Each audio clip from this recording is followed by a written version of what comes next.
Good afternoon. I think this is recording. I'm still on page 7. I feel like I've only barely started. Despite the fact that I'm probably... Well, I got one panel. I decided to go borderless on this one panel. Here's what it looks like without the pencil layer. I don't know if you can see it. There will be some tones in here, so we'll throw in some shadows and we'll give it a kind of a context. And I'm in the process of doing the second panel, which kind of is supposed to show a little bit of Perseus and Balin's relationship. How they give each other a hard time sometimes.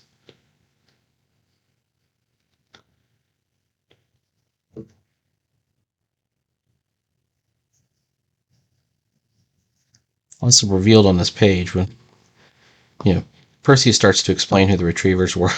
He also kind of casually mentions that he's already failed out of magic. So he doesn't know any magic.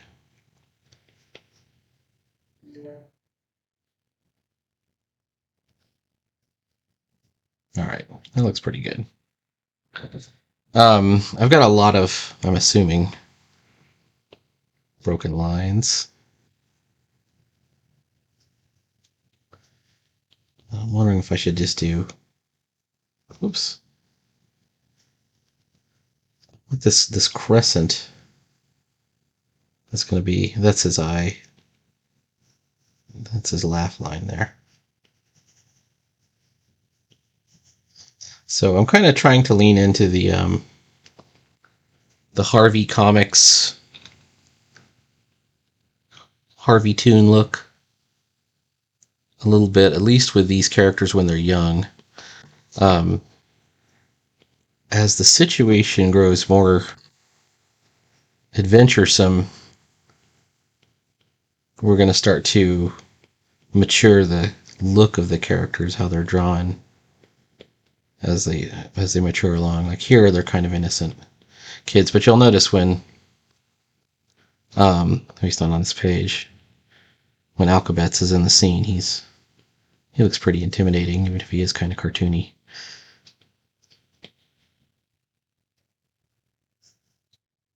I don't like these, all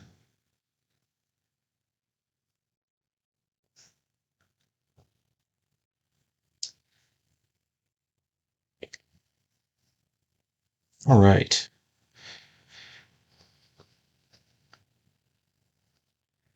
Let's see where I get a little messy here.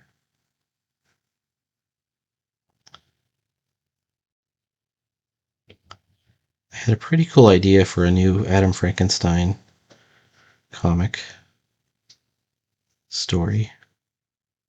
Takes up for where the old one let off. So that might be the next thing I do after Tarzan. I do have to knuckle down and finish with Tarzan. Like I said, I've got a page drawn or roughed out anyways for Tarzan, but all right. Let's get Balin in here. This kind of two-shot is a very it's a very immature kind of comic panel. But it's not bad.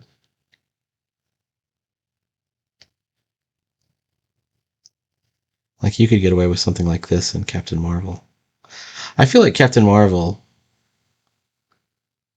in the 40s, and Captain Marvel was more popular than Superman, and he was. It was at least partially due to the way it was drawn. It was, and the stories. It was a less, it took itself less seriously. I've been reading at night the,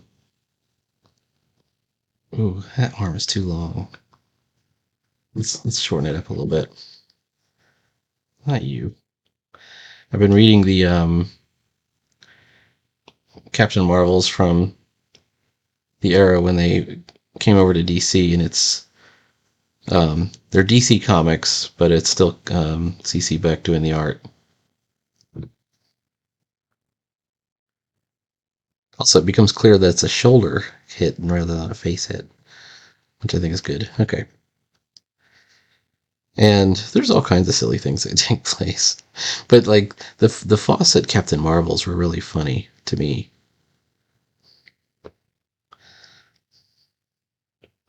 Like there's one.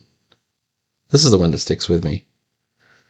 There's one where they get captured by these saboteurs, where Billy Batson is captured, and I think he's gagged, so he can't turn into Captain Marvel. And I think they even attempt to murder him. Like I think they take him into a submarine and throw him out of the submarine underwater. But once he's out of the submarine, he yells out Shazam, and he turns into Captain Marvel. And he sneaks back into the submarine, and one of the pirates is like eating a piece of cake, and he's like, "This cake is delicious." And then and he goes, "Too bad that that Captain Marvel isn't here to try some of this cake," or something like that. And then Captain Marvel taps him on the shoulder. He's like, "Give me that cake." Like, that's really stupid. And then I think at the end, I mean, it was just so nonchalant, because I think at the end, I think he even leaves the pirates to drown in the submarine. Like the submarine crashes and runs out of air, and Captain Marvel just leaves, because he can. But in the world of cartoons, I think that's acceptable. I think that nobody cares. That's fine. You don't think about the greater, like, what happened to those guys he left in the submarine? You didn't like I didn't think about it until I read it a couple of times. I was trying to figure out what happens to those guys.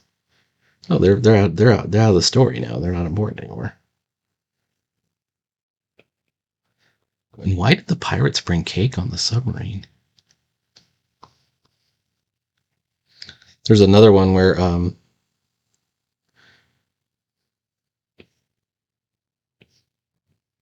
Billy Batson has agreed to dress up as a hypnotist for a TV show because the real hypnotist didn't show up, and so he's got like a turban on with a gem. And at some point, he has to yell out Shazam, but instead, the lightning bolt hits the gem on the turban, and it bounces off, and it hits a monkey, and the monkey turns into Shazam. So it's the Shazam monkey for a while. And then and the monkey flies out the window and starts causing havoc. And then he tries it again, and it does it again, but it hits like an old man and like the young girl assistant who are running the TV station. And they fly out the window, but he immediately has um, he faints because he's afraid of heights or something like that. I don't know, it's something silly like that. And after that, he chases the monkey and convinces the monkey to switch hats with him through an elaborate ploy. And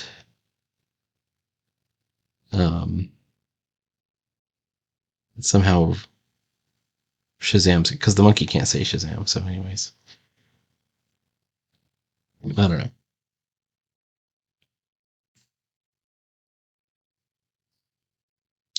In the world of Fawcett comics, this was completely like normal. Like this is totally fine.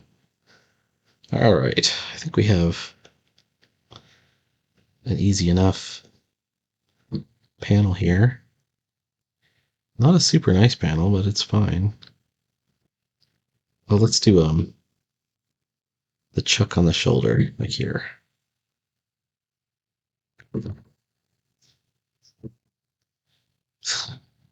This is kind of the why I oughta smack right here.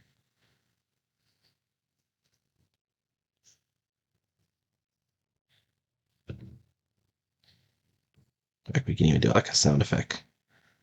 Smack.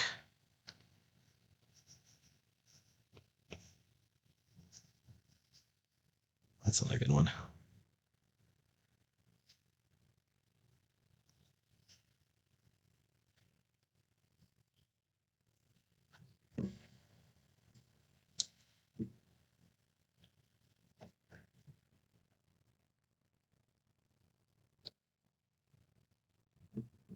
All right, let's see.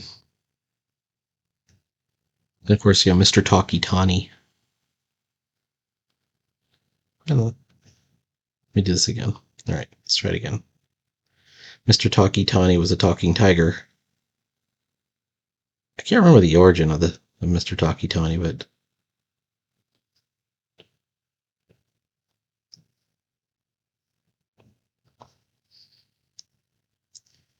it's just basically a cartoon tiger that can talk.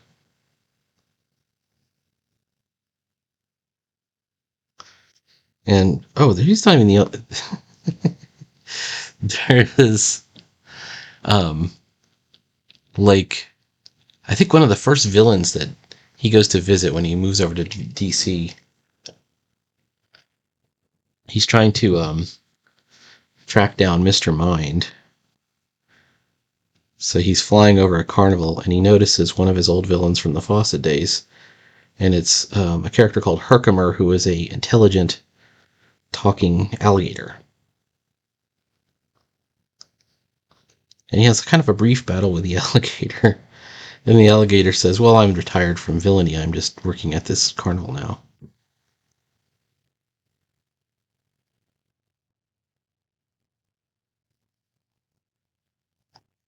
Oh, what's the one I learned? I read this one last night. It was, what was her name? Minerva, Auntie Minerva. Okay, so there's this character called Auntie Minerva, who's like a crazy, villainous old lady. And she hires these criminals to um, bring in Captain Marvel for a, um, a valuable prize. And so they attempt to bring in Captain Marvel and fail. And then at the end, they find out that the prize was going to be her hand in marriage. And then they turn themselves in. They're like, please don't let her take us.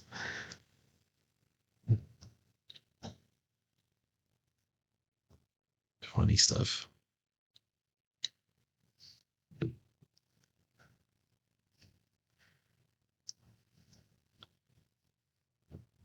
There's a lot of people hearing this are probably thinking, that's what Shazam was all about. And the answer to that is yes.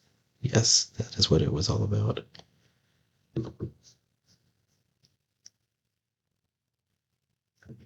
It was silly and fun. Now, Captain Marvel Jr. was a totally different story. It wasn't as silly at all. In fact, whoops, I don't like that one over there. Captain Marvel Jr. was not written or drawn by C.C. Beck. It was drawn by Mac Raboy.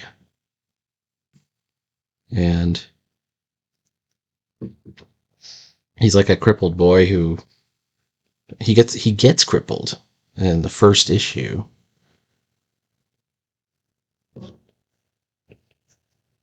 And then who else? Um,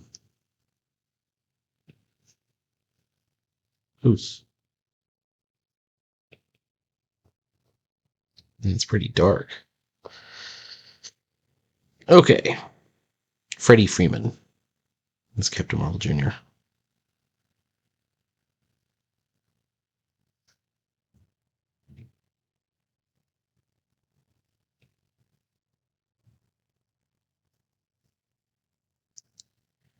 All right, that's seemingly good. I mean, when we put tones on, it's gonna dimensionify this a bit.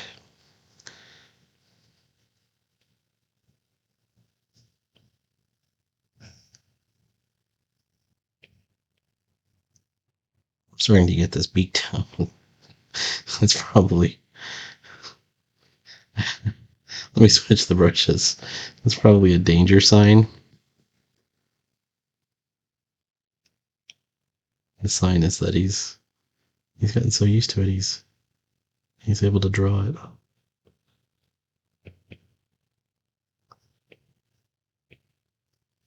So my own character, Prometheus Powers, is very much inspired by Captain Marvel Jr.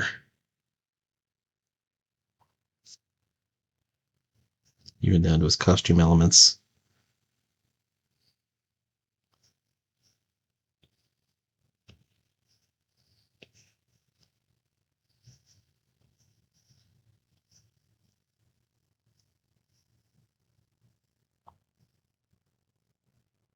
and such.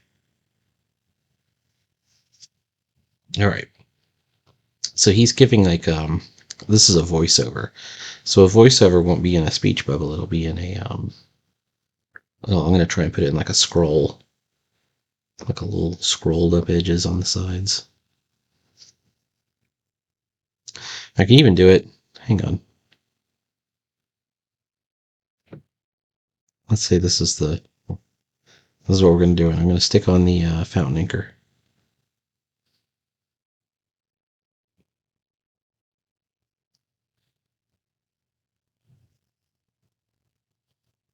So it's like a parchment.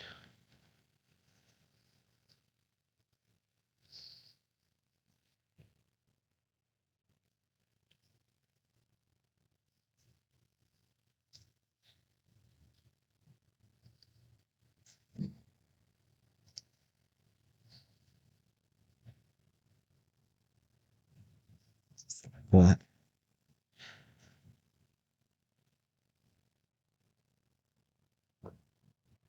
I see the problem already.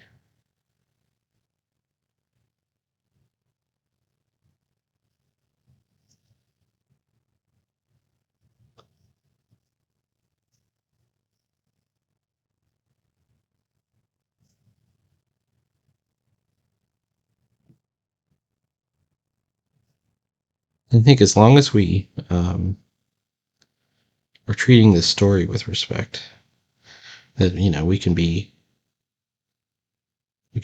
adopt different tones and drawing styles and all kinds of other things. That's the whole trick that Jay Stevens is doing with dwellings, in fact. All right. Without getting too clever.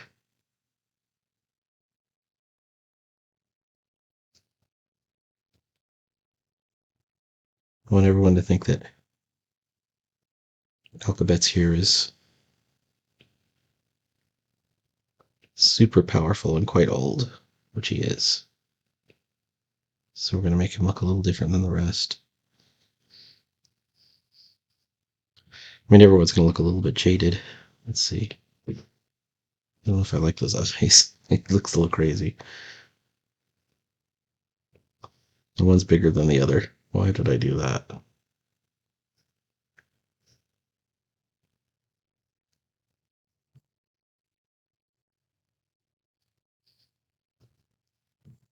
There we go. It's closer anyways. I think that's going too far with the...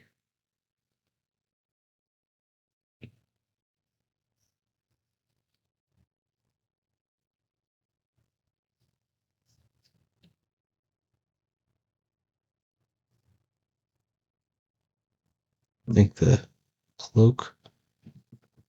Let's take a look at his old costume. Hang on.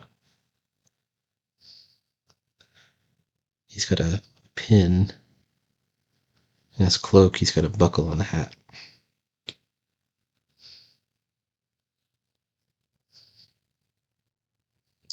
I'm not going to do the same.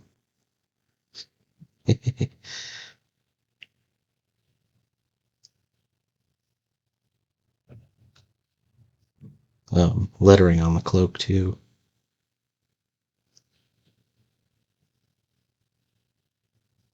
If it's going under this, it has to go over this right here.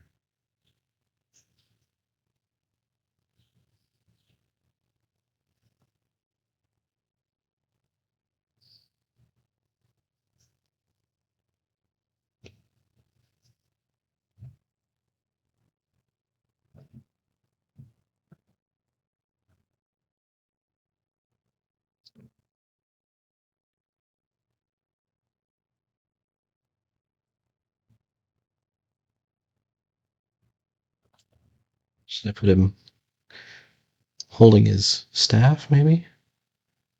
Yeah, I could give him a staff.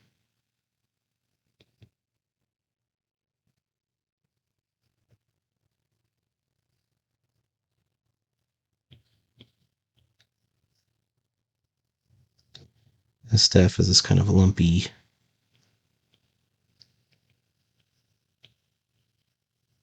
lumpy chunk of magical elements.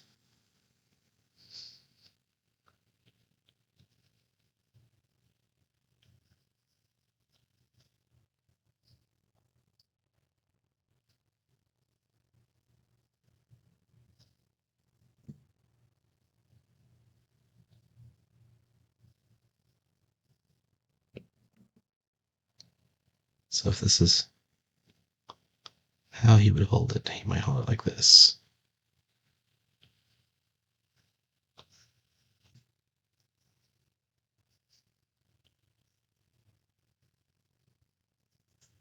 Not really grasping it, just in the crook of his elbow. All right, so let's follow this line. Oops.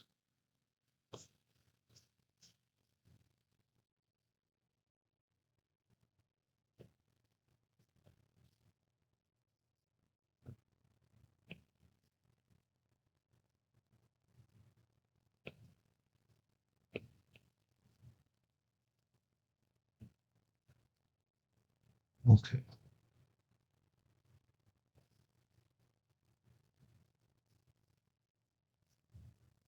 Well, let's give it the juice. There it is.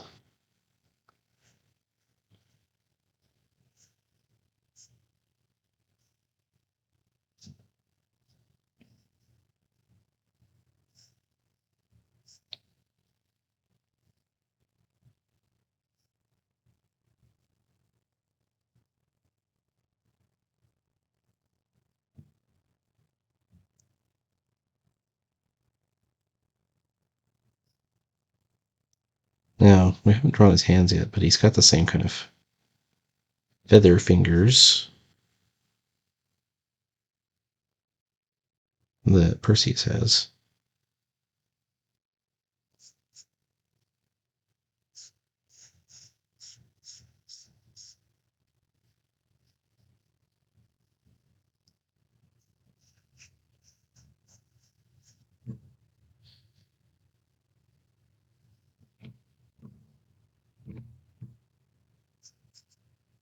Oh, did I have... He must have been holding it here.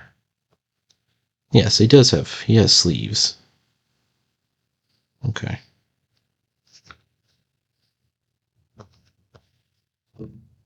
Alright, so the sleeves look like that.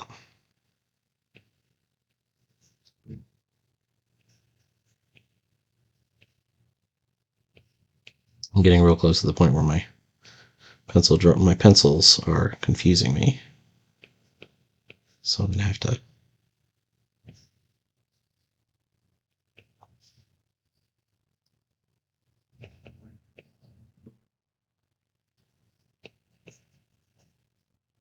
them out for a second.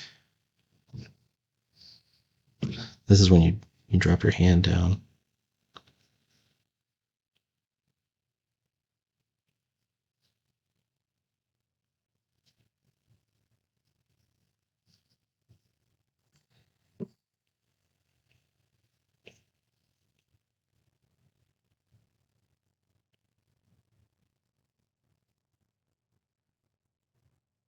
Ooh.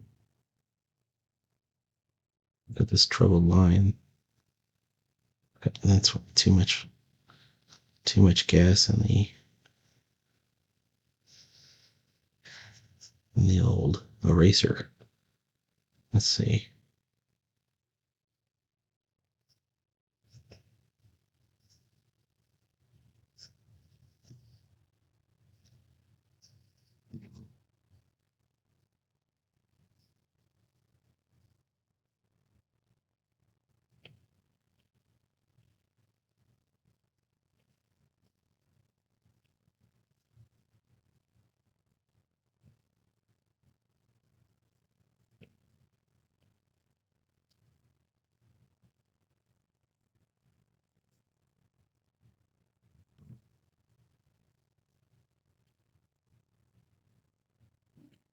And I'm looking at it and I think I did it wrong.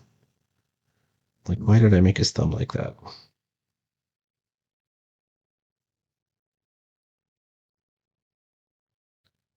Maybe it's best if I just sort of leave it like that. It's more minimalist.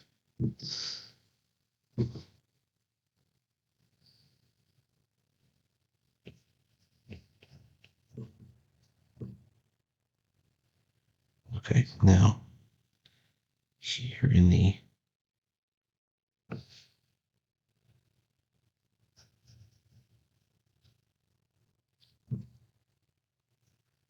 borders of his cloak is where he has his magic words. I was thinking of doing like a yellow kid, and I could do like a different message every time. You probably won't do that. Let's see. All right. Oh, he's gonna be fun to do. All right. Hang on. I gotta pull up these runes again so I can write the same thing.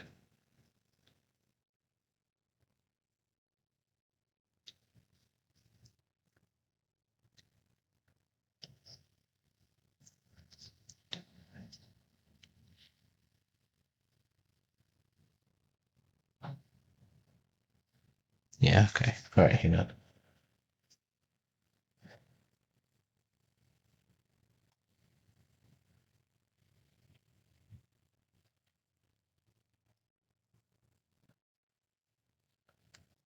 Okay. There we go.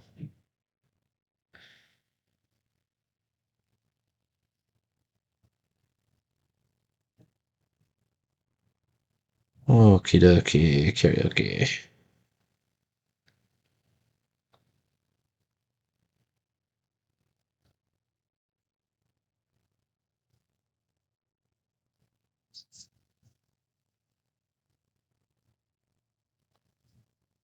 What am I doing here?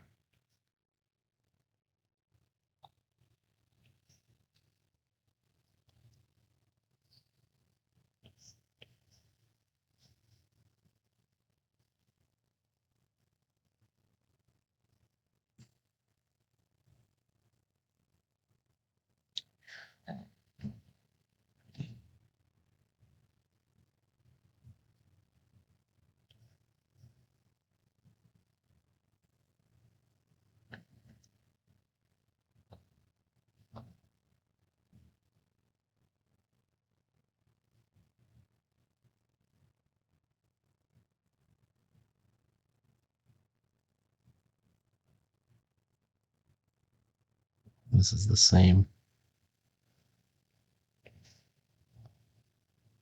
This one's different.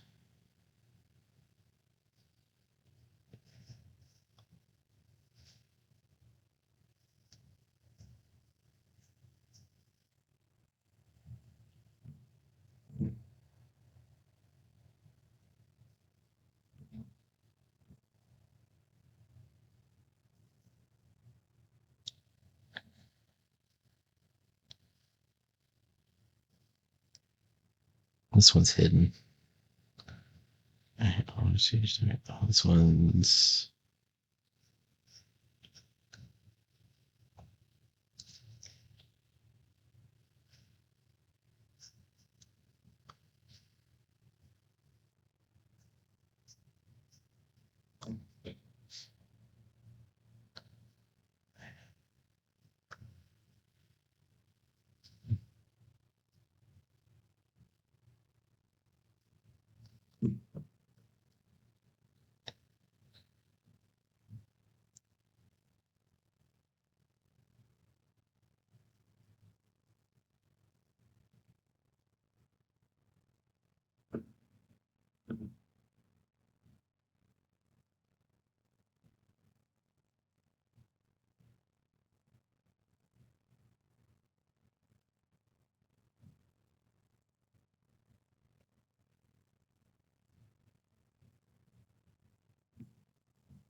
One last one.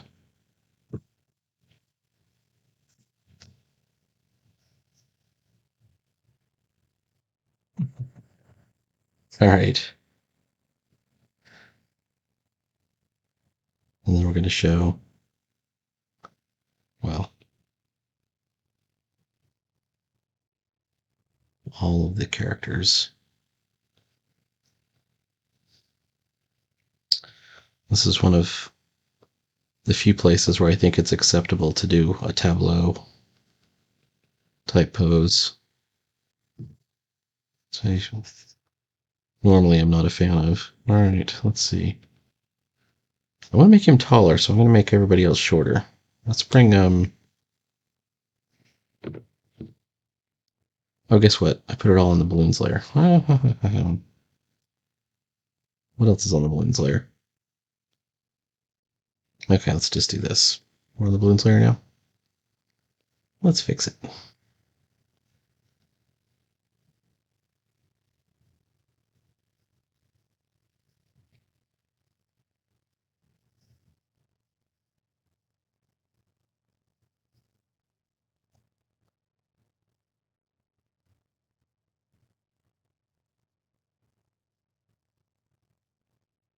Okay.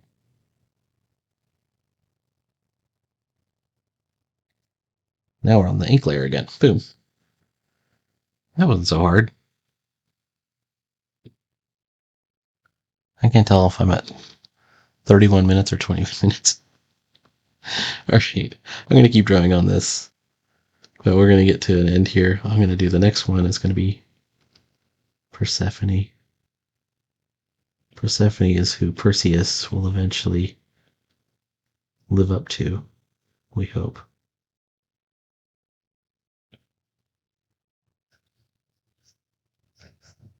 Persephone is a champion of Athena. I think the sacred owl of Athena is the sacred animal of Athena is the owl, so.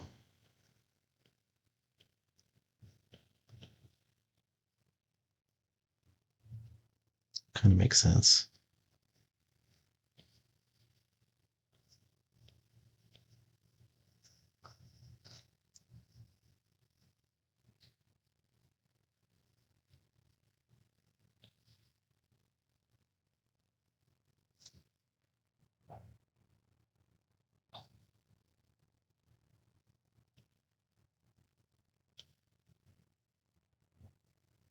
And this shield will be making an appearance soon.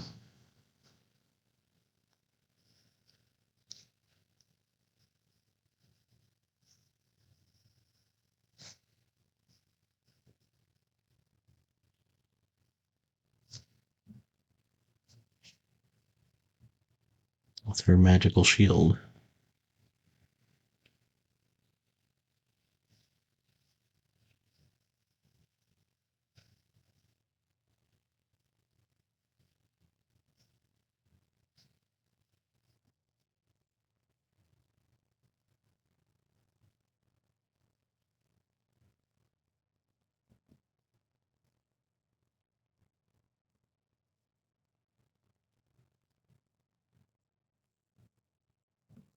All right, let's see what we look like.